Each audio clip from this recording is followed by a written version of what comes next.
ब्रह्मा जी की वो तपस्या करते हैं और वरदान मांगते हैं कि मैं जितनी संतानें चाहूं उतनी संतानें प्रकट कर सकूं। ब्रह्मा जी को ऐसे भी रचना का कार्य आगे बढ़ाना ही था। उन्होंने कहा ठीक है तथास्तु। तो पहले वो 10,000 पुत्रों की रचना करते हैं। उनसे कहते हैं कि जाओ पहले तपस्या करो और फिर गृहस्थ आश्रम का पालन करो। अब जाते हैं, नारद जी उन्हें देखते हैं। नारद जी देख रहे कि एक साल इतना जुलूस कहां जा रहा है, डर जाते हैं। उनसे पूछते हैं कि तुम कौन हो, कहां जा रहे हो? बोले हम दक्ष राजा की संतानें हैं, पहले तपस्या करेंगे फिर गृहस्थ का पालन करेंगे।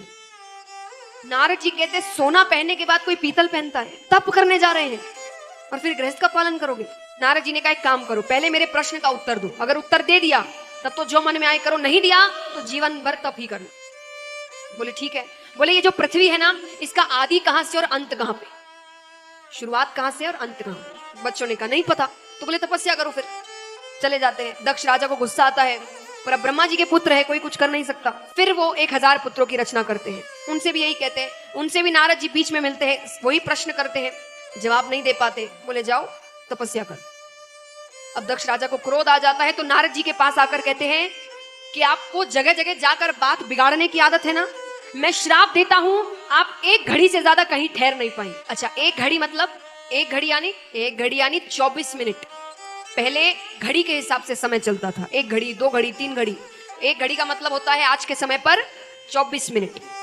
तो उन्होंने कहा कि 1 घड़ी से ज्यादा आप कहीं ठहर नहीं पाएंगे। नारद जी कहते हैं वो काफी है मेरे लिए, उससे ज्यादा ठहरना मेरे लिए अच्छा भी नहीं है, मैं खुद उससे ज्यादा कहीं पर ठहरता नहीं। तो दक्ष राजा पर नारद जी ने कहा कि मैंने जो किया अच्छे के लिए किया। बोले इसमें अच्छा क्या था?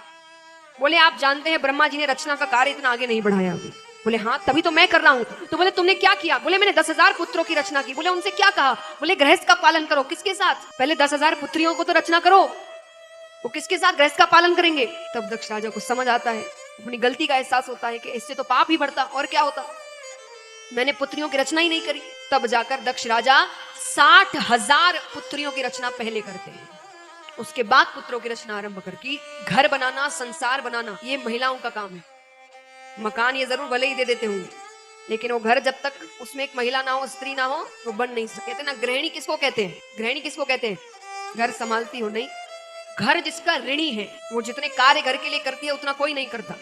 तो घर जिसका ऋणी होता है उसे गृहिणी कहते। सच्ची बात है, देखिए मैं नहीं कह रही, ये भगवान ने कहा है।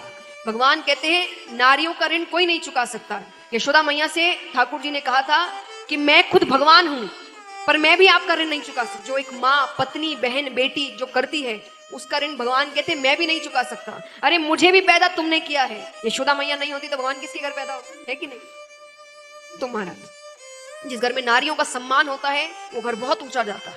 जिस देश में नारियों का सम्मान होता है वो देश ऊंचा जाता है।